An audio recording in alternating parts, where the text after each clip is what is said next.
नमस्कार मित्रांनो, साई प्रभा या चॅनलमध्ये आपलं स्वागत आहे। मित्रांनो, आज आपण श्री नवनाथ कथासार या अध्यायाचा पुढील अध्याय घ्यायचा अगोदर आपण जाणून घेऊया की श्री नवनाथ कथासार ही पोथी वाचल्याने त्यापासून आपल्याला काय फायदा आहे आणि त्याचं महत्त्व काय आहे। ही पोथी फक्त वाचल्याने नाही तर ऐकल्याने सुद्धा याचा तेवढाच फायदा होतो।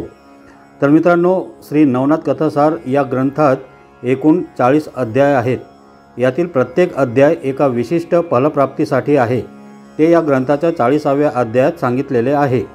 पूर्ण श्रद्धेने व भक्तिभावाने संकल्प करून तसेच नवनाथांना शरण जाऊन केलेलं पठणाचे किंवा श्रवणाचे दिव्य अनुभव निश्चित येतात। मित्रांनो, पितृदोष, वास्तुदोष व घरातील मतभेद या गोष्टींमुळे आज आपण प्रत्येकजण मानसिक अशांतता अनुभवतो।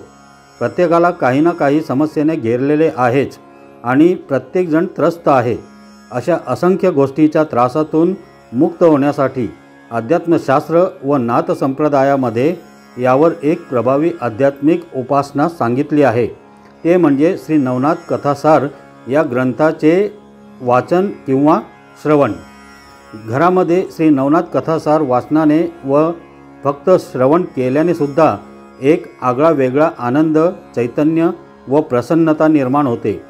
विशिष्ट समस्यांवर जसे नोकरी, व्यवसाय, विवाह, शिक्षण, आरोग्य यामध्ये येत असणाऱ्या अडचणींवर संकल्पयुक्त श्री नवनाथ कथासार वाचन व श्रवण केल्यास हमखास अनुभव येतो। तर मित्रांनो, आपल्याला वाचायला वेळ नसेल तर फक्त रोज ऐकले तरी पारायण केल्याचेच फळ मिळते। तर मित्रांनो, सुरू करूया पुढील अध्याय। अध्याय पहिला, मंगलाचरण नवनारायणांपैकी मच्छिंद्रनाथांचा जन्म, त्याची तपश्चर्या। ग्रंथारंभी मालुकवी म्हणतात, कलियुगास प्रारंभ झाला त्यावेळी लक्ष्मीकांताने नवनारायण यांना द्वारकेस बोलावून आणण्याकरिता आपल्या सेवकास पाठविले। त्यावेळी सुवर्णाच्या सिंहासनावर लक्ष्मीकांत बसला होता। जवळ उद्धवही होता। इतक्यात कवी, हरी, अंतरिक्ष, प्रबुद्धी, पिपलायन, अविरोत्र, चमस, द्रुमिल आणि करभज असे नवनारायण तेथे येऊन दाखल झाले। त्यास पाहताच हरीने सिंहासनाखाली येऊन मोठ्या गौरवाने त्यास आलिंगन देऊन आपल्या सुवर्णाच्या सिंहासनावर बसविले। नंतर त्यांची षोडशोपचारांनी पूजा केली। तो मोठा समारंभाचा थाट पाहून कोणत्या कारणास्तव आम्हास बोलावून आणले असे नवनारायणांनी हरीस विचारले। तेव्हा त्याने त्यास सुचविले की आपणा सर्वांना कलियुगात अवतार घ्यावयाचे आहेत। जसे राजहंस एका जुटीने समुद्राच्या उदकात जातात त्याप्रमाणे आपण सर्व एकदम अवतार घेऊन मृत्यूलोकात प्रगट होऊ। हरीचे असे भाषण ऐकून ते म्हणाले, जनार्दना, आपण आम्हास अवतार घ्यावयास सांगता, पण अवतार घ्यावयाचा तो कोणत्या नावाने हे कळवावे। त्यांचे हे म्हणणे ऐकून द्वारकाधीशाने सांगितले की तुम्ही सर्वांनी अवतार घेऊन संप्रदाय स्थापन करून दीक्षा देऊन उपदेश करीत जावा। तुम्ही कदाचित असे म्हणाल की आम्हासच अवतार घ्यावयास सांगता, असे मनात आणू नका। तुमच्याबरोबर दुसरी बहुत मंडळी मृत्यूलोकी अवतार घेणार आहेत। प्रत्यक्ष कवी वाल्मिकी हा तुळशीदास होऊन येईल, शुकमुनी हा कबीर, व्यासमुनी तो जयदेव व माझा अति आवडता जो उद्धव तो नामदेव होईल। जांबवंत हा नरहरी या नावाने अवतार घेऊन प्रसिद्धीस येईल। माझा भाऊ बलराम हा पुंडलिक होईल। मी सुद्धा तुमच्याबरोबर ज्ञानदेव या नावाने अवतार घेऊन येणार आहे। कैलासपती शंकर हा निवृत्ती होईल। ब्रह्मदेव हा सोपान या नावाने अवतार घेऊन प्रसिद्धीस येईल। आदिमाया ही मुक्ताबाई होईल। हनुमंत हा रामदास होईल। मजशी रममाण होणारी जी कुब्जा आहे ती जनिदासी या नावाने उघडकीस येईल। मग आपणाकडून होईल तितके आपण कलीमध्ये भक्ती महात्म्य वाढवू। अवतार कोणत्या ठिकाणी व कशा रीतीने घेऊन प्रगत व्हावे ते सविस्तर कळविण्याविषयी नवनारायणांनी पुन्हा विनंती केली। तेव्हा हरीने त्यास सांगितले की पराशर ऋषीचा पुत्र जो व्यासमुनी त्याने भविष्यपुराणात हे पूर्वीच वर्णन करून ठेविले आहे। पूर्वी ब्रह्मदेवाच्या वीर्यापासून 88,000 ऋषी निर्माण झाले। त्या प्रसंगी वीर्याचा काही भाग ठिकठिकाणी पडला आहे। पैकी थोडासा भाग तीनदा यमुनेत पडला। त्या 3 भागापैकी 2 भाग द्रोणात पडले व 1 भाग यमुनेतील पाण्यात पडला। ते वीर्य लागलेच एका मच्छीने गिळले। तिच्या उदरात कवी नारायणाने जन्म घेऊन मच्छिंद्रनाथ या नावाने जगात प्रगट व्हावे। शंकराने तृतीय नेत्रापासून अग्नी काढून जाळून टाकलेला जो काम तो अग्नीने प्राशन केला आहे। यास्तव अंतरिक्ष नारायणाने त्याच्या जठरी जन्म घेऊन जालंधर नावाने प्रसिद्ध व्हावे।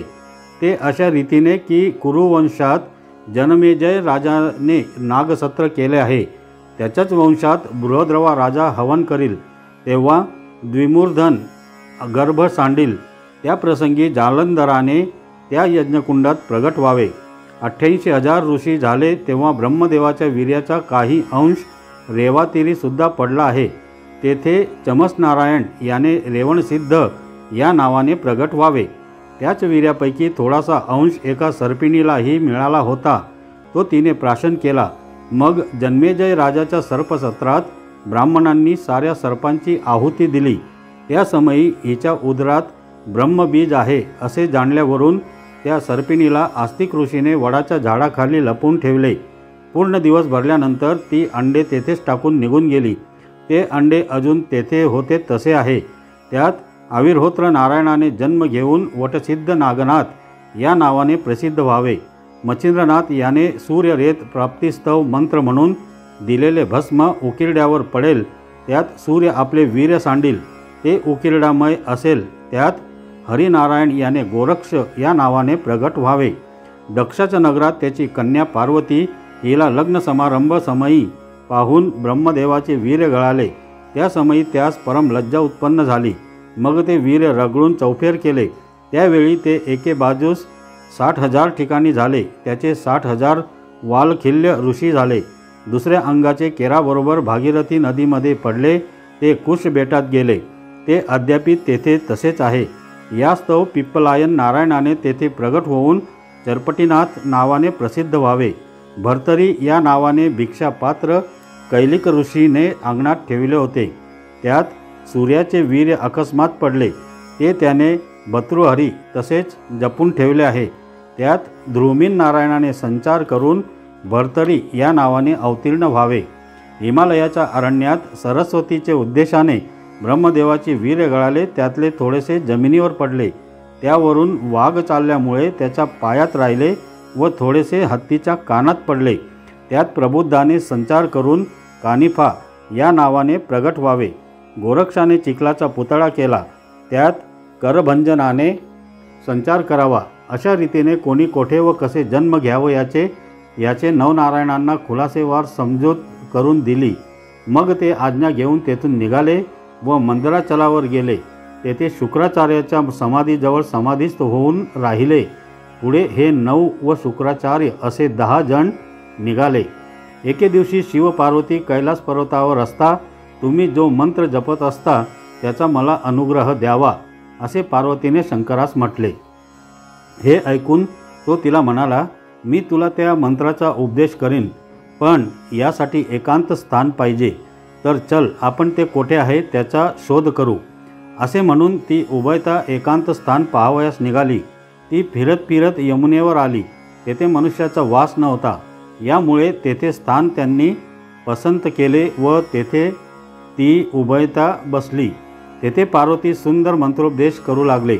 पण ज्या एका मच्छीने ब्रह्मवीर्य गिळून यमुनेत प्रवेश केला होता, ती गर्भिणी जवळच उदकात होती। तिच्या उदरातील गर्भ तो मंत्र ऐकत होता। तेणे करून त्यास शुद्ध ज्ञान प्राप्त झाले व द्वैतभाव नाहीसा होऊन तो ब्रह्मरूप झाला। उपदेश संपल्यावर उपदेशाचे सार काय समजलीस म्हणून शंकराने पार्वतीस विचारले। इतक्यात मच्छिंद्रनाथ गर्भातून म्हणाला की सर्व ब्रह्मरूप आहे। हा ध्वनी ऐकून शंकराने तिकडे पाहिले, तेव्हा मच्छीच्या उदरात कविनारायणाने संचार केल्याचे समजले। मग त्या शंकराने सांगितले की तुला माझा उपदेश ऐकल्याने पुष्कळ लाभ झाला, परंतु हाच उपदेश मी तुला दत्तात्रेयाकडून करवीन। यास्तव तू पुढे बद्रिकाश्रमास ये, तेथे मी तुला दर्शन देईन। असे सांगून पार्वतीसह शंकर कैलासास गेले। मच्छिंद्रनाथ मच्छीच्या उदरामध्ये तोच मंत्र जपू लागला। पूर्ण दिवस भरल्यानंतर त्या मच्छीने अंडे नदीतीरी टाकून आपण उदकात निघून गेली। पुढे काही दिवसांनी किती एक बकपक्षी मासे धरावयास यमुना तटी आले। त्यांनी ते अंडे पाहिले व लागलेच आपल्या तीक्ष्ण चोचींनी फोडले। तेव्हा त्याची 2 शकले झाली व एका शकलात ते बालक पाहून व त्याच्या कर्कश रडण्याचा शब्द ऐकून ते भिवून पळून गेले। पुढे तो शिंपला कामिक नावाच्या कोळ्याने पाहिला। त्यात सूर्यासारखा दैदिप्यमान बालक पाहून त्यांचे अंतकरण कळवळले आणि कोणीतरी सावज या कोमल बालकास मारील असे त्यास वाटले। इतक्यात आकाशवाणी झाली की हा साक्षात कवी नारायणाचा अवतार आहे। या बालकास तू आपल्या घरी घेऊन जा, नीट संरक्षण कर व याचे नाव मच्छिंद्रनाथ असे ठेव। याच्याविषयी तू मनात किमपि संशय आणू नको। ते ऐकून कोळ्याने त्यास घरी नेऊन आनंदाने आपल्या शारदत्त स्त्रीस दिले व मुलगा आपणाला ईश्वराने दिला म्हणून सांगितले। तिने त्यास घेऊन अति आनंदाने स्तनाशी लावले। तो तिला पारणा फुटला। मुलगाही दूध पिऊ लागला। मग मुलास न्हाऊ माखू घालून पाळण्यात निजविले। आधीच त्या उभयतांना मूल व्हावे म्हणून आशा सुटली होती। तशात अवचित पुत्ररत्न हाती आल्याने त्यास अनुपम आनंद झाला। मच्छिंद्रनाथाचे वय 5 वर्षाचे झाल्यावर एके दिवशी त्यास समागम घेऊन त्याचा बाप कामिक मासे मारण्यासाठी यमुनेवर गेला। तेथे त्याने मासे मारण्यासाठी जाळे पसरविले आणि पुष्कळ मासे त्यात आल्यावर ते बाहेर मच्छिंद्रनाथाजवळ आणून ठेवून पुन्हा जाळे घेऊन तो पाण्यात गेला। ते बापाचे कृत्य पाहून आपल्या मातृकुळाचा नाश करावयास हा उद्युक्त झाला आहे असे मच्छिंद्रनाथाच्या मनात आले। तसेच आपण असता बाप हे कर्म करीत आहे हे स्वस्थ बसून पाहणे चांगले नाही व आस्तिक ऋषीने सर्व प्रकारे उपकार करून जनमेजय राजाच्या सर्पसत्रात नागकुळाचे जसे रक्षण केले त्याचप्रमाणे आपण कसेही करून याचा हा उद्योग बंद केला पाहिजे असे मच्छिंद्रनाथाने मनात आणले। मग तो एक एक मासा उदकात टाकू लागला। ते पाहून त्याच्या बापास इतका राग आला की तो लागलाच पाण्याबाहेर आला आणि त्यास बऱ्याच चपराका मारून म्हणाला, मी मेहनत करून मासे धरून आणतो व तू ते पुन्हा पाण्यात सोडून देतोस, तर मग खाशील काय? भीक मागावयाची असेल अशा लक्षणांनी, असेच बोलून तो पुन्हा उदकात शिरला। त्या माराच्या तिरमिरी समसे मच्छिंद्रनाथास फार दुःख होऊन भिक्षेचे अन्न पवित्र असते व तेच आता आपण खावे असा विचार करून व बाप पाण्यात शिरला आहे पाहून त्याची दृष्टी चुकवून मच्छिंद्रनाथ तेथून निघाला व फिरत फिरत बद्रिकाश्रमास गेला। तेथे त्याने 12 वर्ष तपश्चर्या केली। ती इतकी कठीण की त्याच्या हाडाचा सांगाडा मात्र राहिला। इकडे श्री दत्तात्रेयाची स्वारी शिवालयात गेली व शंकराची स्तुती करताच शंकराने प्रसन्न होऊन प्रत्यक्ष भेट देऊन आलिंगन दिले व जवळच बसविले। नंतर उभयतांनी एकमेकास नवल वर्तमान विचारले। तेव्हा बद्रिकाश्रमाचे अत्यंत रमणीय अरण्य पाहण्याची दत्तात्रेयांनी आपली इच्छा असल्याचे शंकरास कळविले। मग त्याचबरोबर घेऊन शंकर अरण्यात गेला।